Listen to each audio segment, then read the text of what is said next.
पुनः स्वागत है आपका। जो सीरीज़ चल रही है अपने 1818 की संधियों की, शायद मुझे लगता है कि अब 2 एपिसोड मात्र शेष हैं इस अध्याय को पूरा करने के लिए। यद्यपि अब तक जो कुछ भी हमने पढ़ा है, मुझे उम्मीद है कि आपने ठीक से उसे देख लिया है। और फिर भी यदि आपको इसके रेगुलर नोट्स चाहिए, जहाँ पर आप क्रमबद्ध तरीके से बिना क्रम टूटे आपको नोट्स मिल जाएँ पूरे सीक्वेंस वाइज अच्छे से टॉपिक टू टॉपिक क्लियर करते हुए, तो आप लोग गूगल सर्च पर जाकर सर्च करिए, गूगल पर जाकर सर्च करिएगा।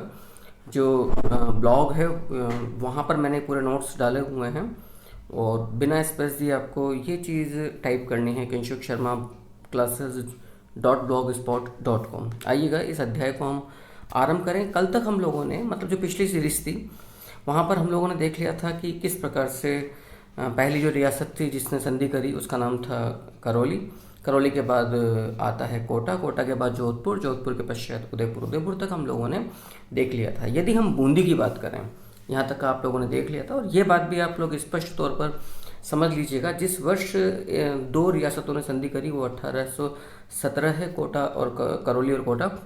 और जिस वर्ष मात्र एक रियासत ने संधि की थी वो 1823 का वर्ष था, जिसमें सिरोही के महाराजा शिव सिंह साहब ने संधि की थी। और 1818 का वर्ष वो वर्ष है जिसमें सर्वाधिक रियासतों ने ब्रिटिश ईस्ट इंडिया कंपनी के साथ संधि की थी। यदि मैं बात करूं बूंदी की, बूंदी ने संधि की थी 10 फरवरी 1818 ईस्वी को, और बूंदी की तरफ से राव विष्णु सिंह या बिशन सिंह जी के द्वारा संधि की गई थी। याद रखिएगा, राव विष्णु सिंह या बिशन सिंह के द्वारा संधि की गई थी। इस संधि पर हस्ताक्षर, जो यदि हम बात करें कि ब्रिटिश ऑफिशियल के रूप में चार्ल्स मैटकॉफ ने संधि की थी, और यह तय था कि कंपनी को बूंदी रियासत भी वही खिराज अदा करेगी जो मराठों को दिया करती थी, यानी कि कुल मिलाकर 80,000 रुपये वार्षिक। और 3 रियासतें हम लोगों ने अभी तक ऐसी देखी है, कुल 3 रियासतें जिन्हें मराठों को, चूँकि वो नियमित खिराज अदा नहीं करते थे, तो उन्हें कंपनी को भी खिराज अदा नहीं करना पड़ा। ये 3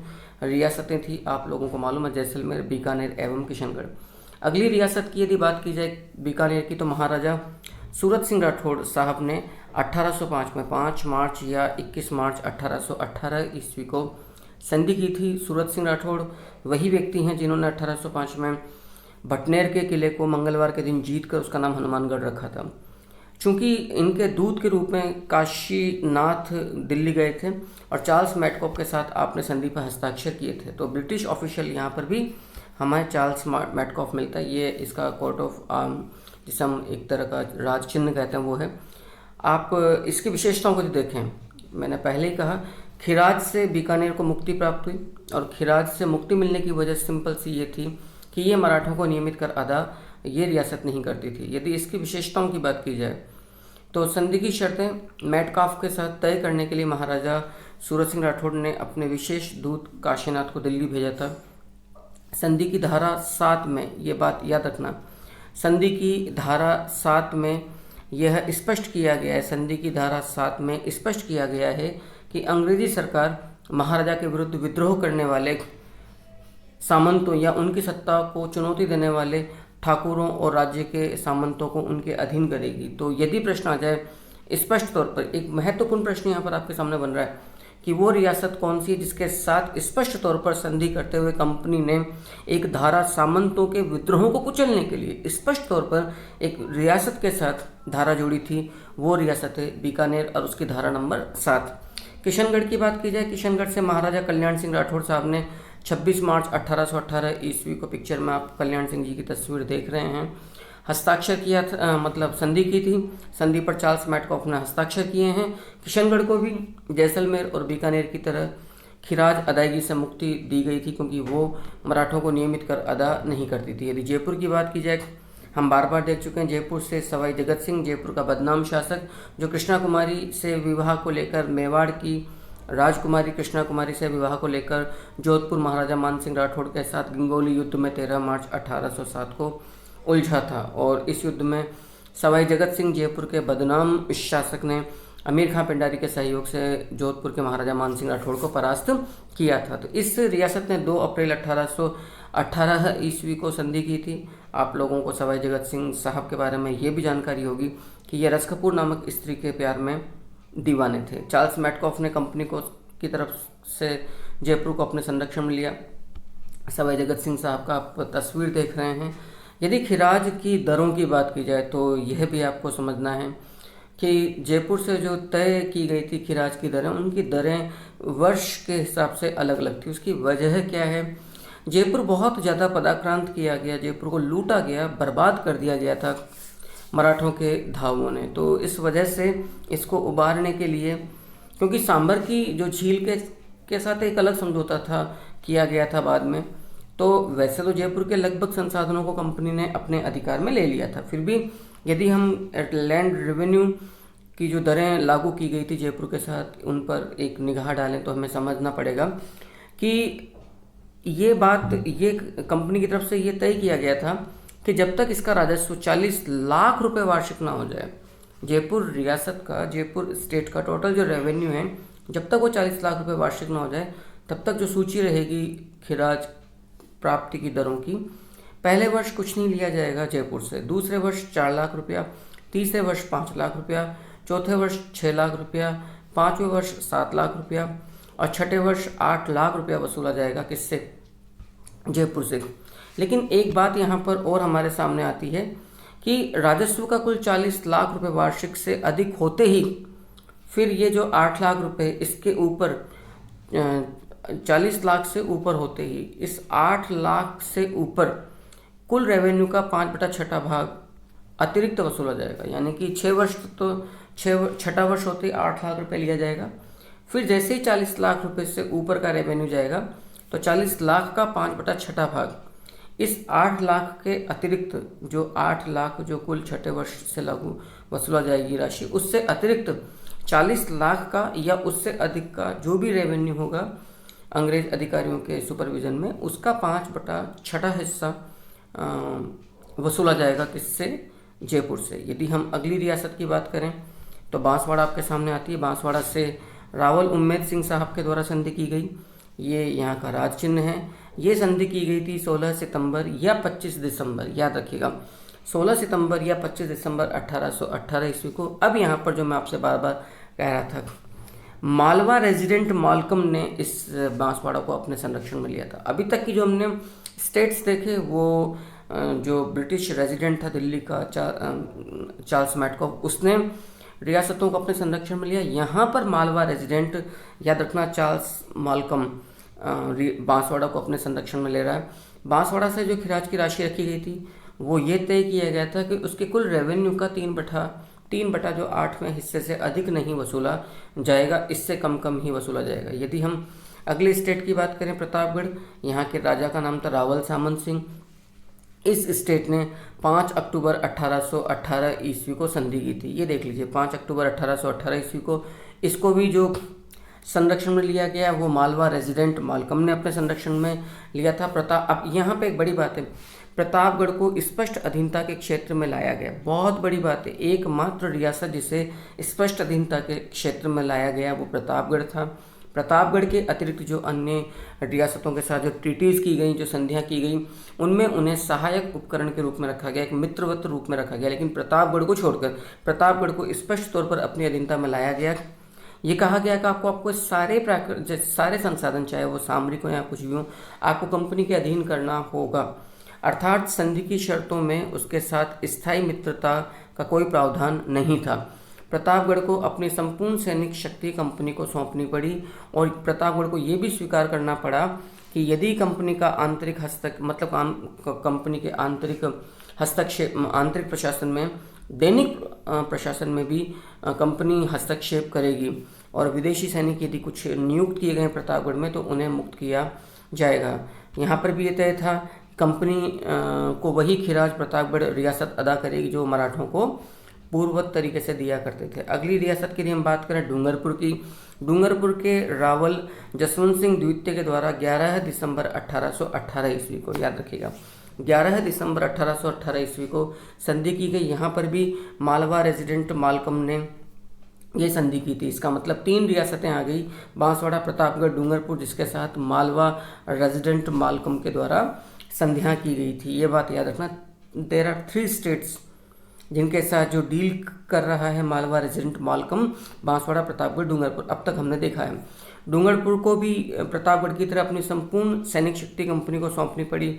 आंतरिक मामलों में कंपनी के हस्तक्षेप को स्वीकार करना पड़ा और विदेशी सैनिकों को मुक्त करना पड़ा। यहाँ पर भी बांसवाड़ा की तरह वही बात की गई।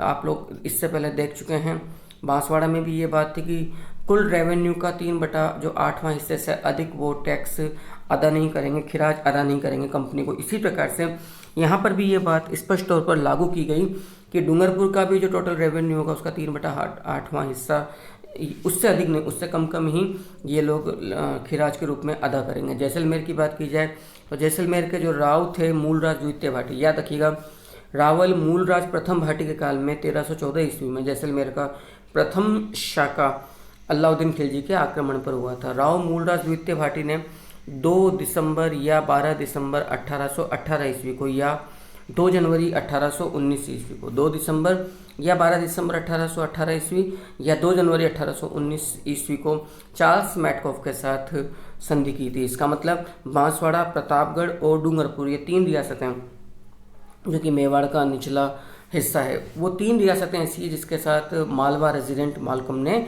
डील किया था। बाकी रियासतों ने चार्ल्स मैटकॉफ के साथ किया है।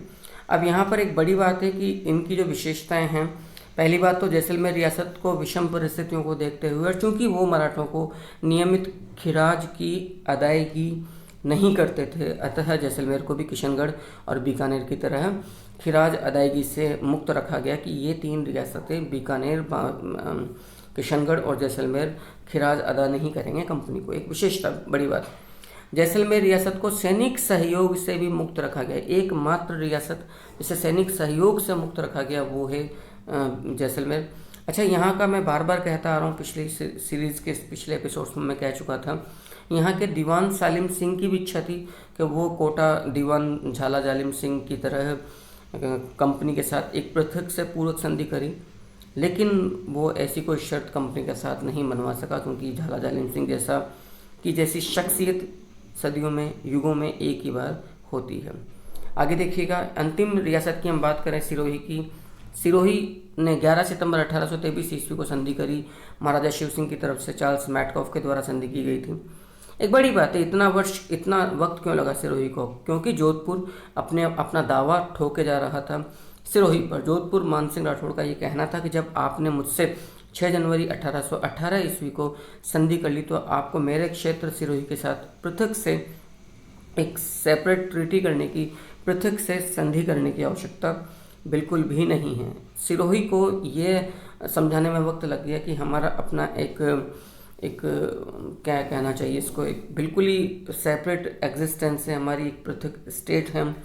और चूंकि कंपनी ने जब जोधपुर रियासत के इस दावे को नकार दिया, फिर 11 सितंबर 1823 ईस्वी को संधि की गई सिरोही के साथ। इसको प्रथम 3 वर्ष कोई खिराज नहीं देना था, और ये आप लोग देख चुके हैं जो मैंने अभी कहा कि जोधपुर के दावे को नकारने में बहुत सारा वक्त लग गया था। ये मूल जो अध्याय है वो आपका आज समाप्त होता है। अब हमें देखना है कि जो पोस्ट इफेक्ट्स है इन ट्रीटीज़ के, कि क्यों 1818 के तुरंत बाद इस बात का एहसास जल्द ही हो गया था इन लोगों को, राजपूत नरेशों को, कि हमने स्वतंत्रता बेचकर, अपनी संप्रभुता बेचकर सुरक्षा मोल ली है। क्यों वो शिकंजे में या पिंजड़े में बंद तोतों की तरह फड़फड़ाने लगे और पूरा प्रयास किया उन्होंने धीरे धीरे इस शिकंजे से मुक्ति पाने को।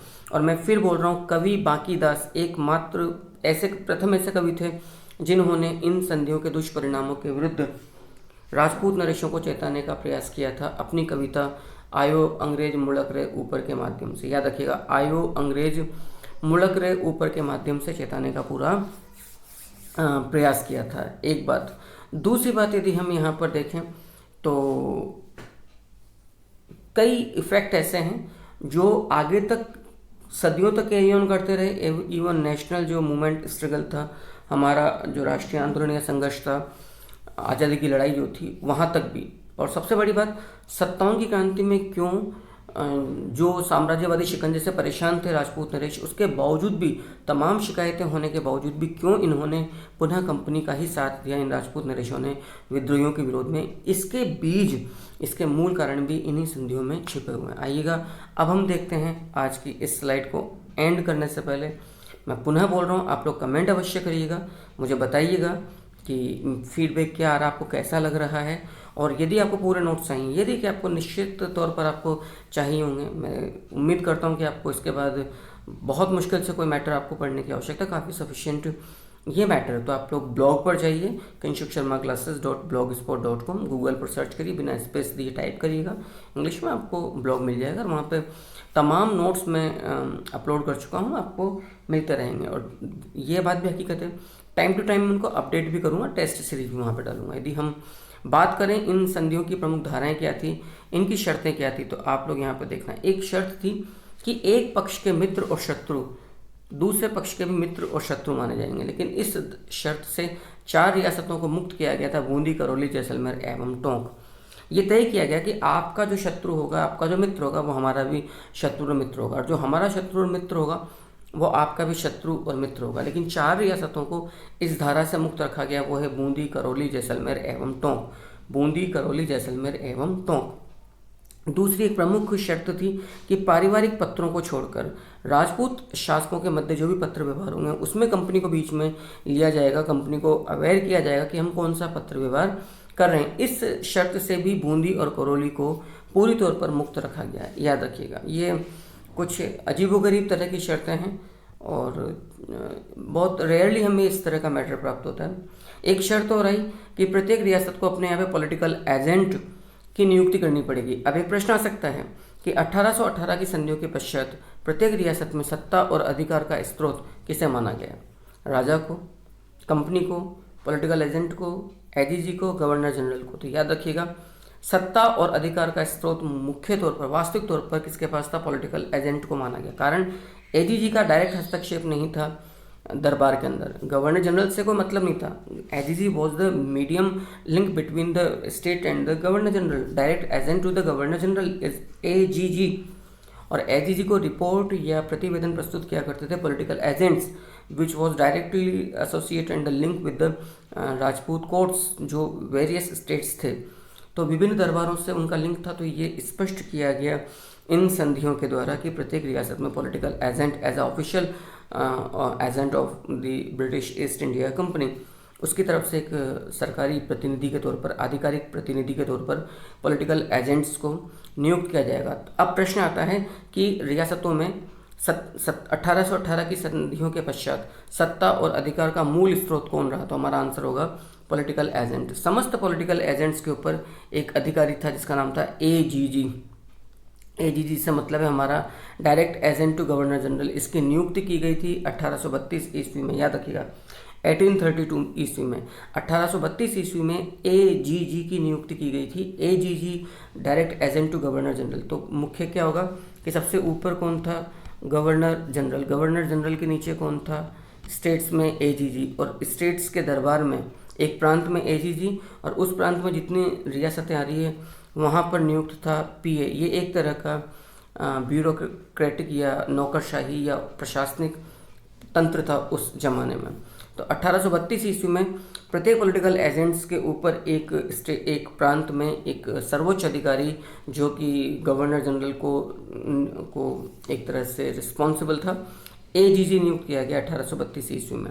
इसकी शुरुआती प्रशासनिक राजधानी अजमेर थी, बाद में माउंट आबू ले जाई गई थी। ये कहा गया कि शासक अपने राज्यों के आंतरिक मामलों में पूर्णतः स्वतंत्र रहेंगे, हस्तक्षेप नहीं करेंगे। हम जानते हैं ये बकवास है, ये मात्र एक छलावा था और ये सिर्फ और सिर्फ एक दिखावा मात्र था, ऐसा कुछ नहीं है। जहाँ जितना आवश्यकता पड़ी, नहीं भी पड़ी तो भी हस्तक्षेप किया गया। इस कदर हस्तक्षेप किया गया कि नरेश खुद परेशान होकर गद्दी छोड़ दें, क्योंकि इन संधियों के पीछे का उनका उद्देश्य भी, साम्राज्यवादी दृष्टिकोण भी कंपनी का यही था। राज्य के पारस्परिक विवादों का निपटारा अंग्रेज सरकार करेगी और उसका निर्णय हर रियासत के हर व्यक्ति को स्वीकार्य होगा, करना ही पड़ेगा और कोई चारा नहीं है। इसके अलावा कंपनी रियासतों को आवश्यकता अनुसार सैन्य बल प्रदान करेगी भी सही, कोई भी बाह्य आक्रमण होने पर। यानी कि मैं फिर बोल रहा हूँ, यहाँ बाह्य आक्रमण वाली कोई बात बची नहीं, क्योंकि इस समय पूरे भारत में कोई भी शक्ति ऐसी नहीं थी जो किसके अधीन ना हो, ईस्ट इंडिया कंपनी के। अब कोई बाहरी ताकत नहीं बची, लेकिन एक ये सामान्य धारा थी और बाह्य आक्रमण की जो धारा जोड़ी गई थी उसका मतलब मराठा और पिंडारियों से बिल्कुल भी नहीं है, क्योंकि वो तो खुद एक एसोसिएट टूल या सहायक अंग के रूप में कार्य कर रहे हैं, वही राजपूत नरेशों की तरह ईस्ट इंडिया कंपनी के लिए। किसी भी राज्य के साथ ये स्पष्ट किया गया, बहुत ज़्यादा इंपॉर्टेंट ये धारा, किसी भी राज्य के साथ संधि में कंपनी सरकार ने मराठा एवं पिंडारियों के विरुद्ध राजपूत राज्यों के सहयोग करने की किसी भी प्रकार की धारा का कोई उल्लेख नहीं किया। यानी कि किसी भी स्टेट की, किसी भी रियासत की, किसी भी इस संधि की किसी भी धारा में मराठा एवं पिंडारियों के आक्रमण, उससे बचने या उनके विरुद्ध राजपूतों का सहयोग लेने जैसी किसी धारा का हम कोई प्रावधान नहीं पाते। तो इससे भी ये स्पष्ट हो जाता है कि मराठा आक्रमण और पिंडारी आक्रमण तथा लूटपाट को जो मूल वजह बतलाया जाता है 1817 से लेकर 1818 की संधियों का, उसका असल में कोई आधार नहीं है। स्पष्ट किया गया कि बाह्य आक्रमणों से सुरक्षा, स्पष्ट है बाह्य आक्रमणों, अच्छा ये बाह्य आक्रमण वाली धारा क्यों जोड़ी गई, ये भी आप स्पष्ट तौर पर समझ लीजिएगा।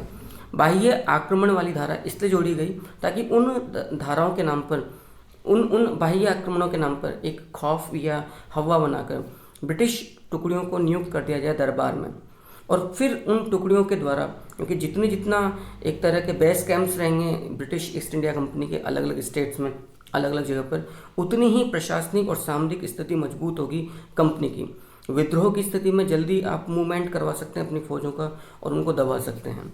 तो ये वजह ये थी कि यदि ये लोग अपने स्तर पर इस तरह के बेस कैंप्स तैयार करते या मिलिट्री कैंट्स की स्थापना करते, छावनियों की स्थापना करते, तो पूरा खर्चा कंपनी को वहन करना पड़ता। इन संधियों के द्वारा राजपूताने में जगह जगह पर ये इस तरह की छावनियाँ, 6 सैनिक छावनियाँ स्थापित की गई और उनका पूरा व्यय, एक्सपेंडिचर्स, उनका पूरा व्यय का भार दरबार पर, राजपूत दरबार पर, रियासतों के दरबारों पर थोप दिया गया।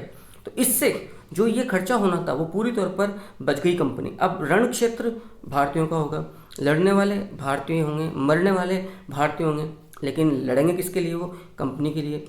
फ़ायदा किसका होगा? कंपनी के लिए। यदि वो हारते हैं तब भी फ़ायदा कंपनी का है, क्योंकि आपस में भारतीय कमज़ोर पड़ रहे हैं, और जीतते हैं तो उस सूरत में तो कंपनी को मजबूत होना ही है। इस वजह से ये बाह्य आक्रमण वाली धारा को स्पष्ट तौर पर यहाँ पर जोड़ा गया था, ताकि जो रियासतों में उनकी सुरक्षा एक आभासी, या जिसे हम कहते हैं वर्चुअल, जो एक तरह का जो खौफ दिखाया जा रहा है बाह्य आक्रमण का, उसके विरुद्ध इन फौजों को तैनात करके हिडन रूप में कंपनी के लक्ष्यों को साधा जाए। लेकिन खर्चा कौन वहन करेगा? इन इस तरह की सेनाओं का रियासतें। ये बात इस प्रकार से स्पष्ट है कि राजपूत राज्यों ने अंग्रेजों की सर्वोपरिता एवं अधीनस्थता को स्वीकार कर लिया, अर्थात राजपूत नरेशों ने अपनी स्वाधीनता बेचकर सुरक्षा खरीद ली।